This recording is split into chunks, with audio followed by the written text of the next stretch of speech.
जब उसको डिस्क्वालीफाई किया गया, विनेश जी नहीं, लेकिन ऐसा लगा जैसे हमें चाकू घुसेड़ दिया गया। क्या व्यवस्था थी सर कि उसका वेट बढ़ गया, पता ही नहीं लगा सिस्टम के लोगों को। क्या बेवकूफी की गई है, ये सोचने का विषय है सर। ये बहुत महत्वपूर्ण देश की बेटी का मामला है। ये हरियाणा की बेटी नहीं है सर, वो एक जात की बेटी नहीं है, वो हमारी बहन है, देश की बेटी है। विनेश जो है देश का नाम गौरवान्वित करती, इस देश का नाम बढ़ाती, लेकिन आज जो है अपमान का सामना करना पड़ा। अभी मैं सुबह से प्रयास कर रहा था कि विनेश के लिए बोलूं। जब उसको डिस्क्वालीफाई किया गया, विनेश जी नहीं, लेकिन ऐसा लगा जैसे हमें चाकू घुसेड़ दिया गया। मेरे आज भी याद है उस प्रोटेस्ट में मैंने रातें काटी हैं और 4-4 गोली खाई मैंने। ये देश की अस्मिता से जुड़ा मामला था, पर हमारी मांग ये थी कि सरकार स्टैंड क्लियर कर दे, तब भी सुनवाई नहीं की गई। जब मंत्री बोलने आए तो हमने उनसे कहा कि हमें कुछ इंफॉर्मेशन चाहिए, उस पर बात नहीं हुई। सवाल ये है सर, एक गोल्ड हमारे लिए आ रहा था, और जब ये गोल्ड आता देश गौरवान्वित होता। और क्या व्यवस्था थी सर कि उसका वेट बढ़ गया, पता ही नहीं लगा सिस्टम के लोगों को। क्या बेवकूफी की गई है, ये सोचने का विषय है सर। ये बहुत महत्वपूर्ण देश की बेटी का मामला है।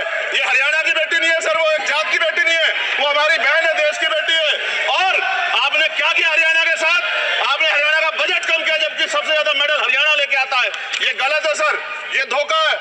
हमें इस बात की तकलीफ है कि विनेश जो है देश का नाम गौरवान्वित करती, इस देश का नाम बढ़ाती, लेकिन आज जो है अपमान का सामना करना पड़ रहा है। जब हमारे हितों की बात होगी हम जो है समझौता कर सकते हैं, लेकिन जब देश के हितों की बात होगी, बाबा साहब अम्बेडकर ने कहा था हम प्रथम और अंत्य भारतीय हैं। जब देश हितों की बात होगी, महिला हितों की बात होगी, महिला सम्मान की बात होगी, हर हम कीमत चुका देंगे। सरकार के मंत्री ने क्या कहा कि हमने इतने पैसे दिए, एहसान किया क्या, खैरात दी क्या आपने कोई, खत्म कर रहा हूं सर, खैरात दी क्या आपने कोई, इससे ज्यादा पैसे हम आपको दे देंगे।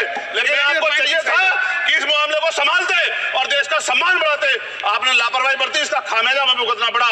मैं आपसे आग्रह करूंगा कि जब वो बेटी देश लौटे सर, जब वो बेटी देश लौटे, रुक जाओ प्लीज, प्लीज, जब वो बेटी देश लौटे, मैं आपसे आग्रह करूंगा कि स्पीकर सर यहाँ बुला के उसका सम्मान करें। हम सब लोग, वो देश की बेटी है सर, देश के लिए गोल्डन कर गए, वो गल है, वो उसका सम्मान यहाँ किया जाए सर, हमें चाहते हैं। किसान मजदूर रात में थक के सो जाते हैं, सपने में देखते हैं कि जीवन बदल रहा है, गरीबी खत्म हो रही है। सुबह जब आंख खुलती है तो लगता है वापस जुगा तू है। ऐसा ही इस बार का बजट गरीबों के लिए था। महोदय, मैं अपने क्षेत्र से शुरुआत करूंगा। मेरा क्षेत्र नगीना बाढ़ प्रभावित है, कोई चर्चा नहीं हुई। किसान और आम आदमी परेशान है, कोई चर्चा नहीं हुई। गन्ना मिल समय पर पैसा नहीं देती है। गुलदार ने 30 लोगों की जान एक साल में ली है पिछले, कोई फर्क नहीं पड़ता अमीरों को। उद्योग धंधे लगाने की कोई बात नहीं हुई। मेडिकल कॉलेज और एम्स के निर्माण की कोई बात नहीं हुई। ग्रामीण क्षेत्रों में खेलों को बढ़ावा देना, स्पोर्ट कॉलेज की कोई बात नहीं हुई।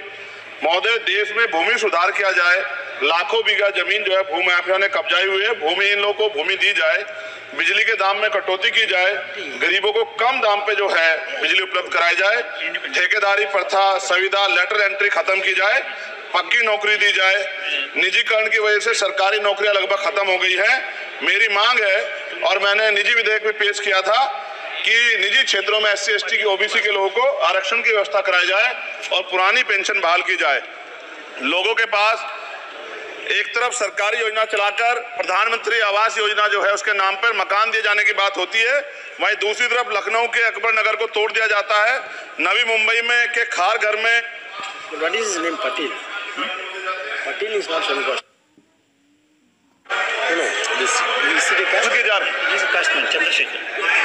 रूप से बड़े कमजोर हैं और 2 अप्रैल 2018 के मुकदमों के लिए कई बार सरकार से बात हुई, वापस नहीं हुई। उनको वापस करा जाए। भीमा को वकीलों को बहुत पैसे लगते हैं सर। भीमा कोरे गांव में 3000 लोगों पे मुकदमे हुए थे महाराष्ट्र में, वो वापस नहीं हुए। पुणे में दीक्षा भूमि जो हमारा गौरव है, उसका वहाँ पार्किंग बना के उसको अपमानित किया जा रहा है, इसको बंद करा जाए। पेट्रोल पंप के जो डीलर्स मार्जिन है वो 2017 से नहीं बढ़ा सर, इसका असर ग्राहकों पे पड़ता है। इसका असर जो है पेट्रोल पंप के नेटवर्क सुचारू रूप से चलाने पे पड़ता है। डीजल मार्जिन की बढ़ोतरी ना होने से हजारों कर्मचारी, लाखों कर्मचारी जो वहाँ काम करते हैं उनके जीवन पर असर पड़ रहा है। सहारा का में 10 करोड़ जमाकर्ता का लाखों करोड़ों रुपए जमा है। कंपनी बंद हो जाने के कारण 10 लाख से ज्यादा एजेंट बेरोजगार हो रहे हैं, नौकरी कहीं है नहीं। भुगतान ना होने के कारण जमाकर्ताओं के द्वारा एजेंट पर जबरदस्ती भुगतान कराने का दबाव बनाया जा रहा है, जिसके कारण 5000 से ज्यादा एजेंटों ने आत्महत्या कर ली है। सभापति महोदय, उत्तर प्रदेश देश का सबसे बड़ा सूबा है, उसको इस बजट में कुछ नहीं मिला और बहुत सारे मेंबर, 80 के लगभग हम मेंबर जो है उत्तर प्रदेश जीत के आए, ना के बराबर मिला। यूपी में 25 करोड़ से ज्यादा आबादी है उत्तर प्रदेश के अंदर, 5 किलो राशन सरकार दे रही है, लेकिन जीवन जीने के लिए काफी नहीं है। और भी बुनियादी सुविधाओं की जरूरत पड़ती है। अगर इज्जत की जिंदगी चाहिए, उसके लिए सरकार के पास कोई उपाय नहीं है। यूपी जब एक बड़ा राज्य है, लेकिन यूपी में भाजपा सरकार की विकास गति बहुत धीमी है। हमारी सरकार से, केंद्र की सरकार से मांग है, हमें यूपी की सरकार की चिंता नहीं है, लेकिन यूपी की जनता की चिंता है। मैं मांग करता हूं कि यूपी को 4 भागों में विभाजित किया जाए।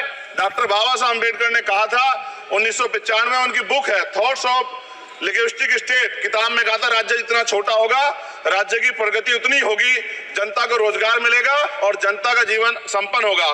मोदी, एक बात मुझे आपसे कहनी है, आपने भी ये विषय उठाया था जब आप अपनी बात रख रहे थे, शेड्यूल कास्ट के साथ जो धोखा किया गया सुप्रीम कोर्ट के जरिए, आप इस बात को इस तरह समझे, 1.5 साल पहले मैंने मांग की थी, अगर इतना हितैषी हमारे लोग होते तो जब ईडब्ल्यूएफ 10% दे सकते हैं तो 5% शेड्यूल कास्ट के उन जातियों को दिया जा सकता था। लेकिन दृढ़ संकल्प और इच्छा शक्ति नहीं है गरीबों के उत्थान की, साथ साथ ओबीसी की जातियां उनको भी दिया जा सकता था।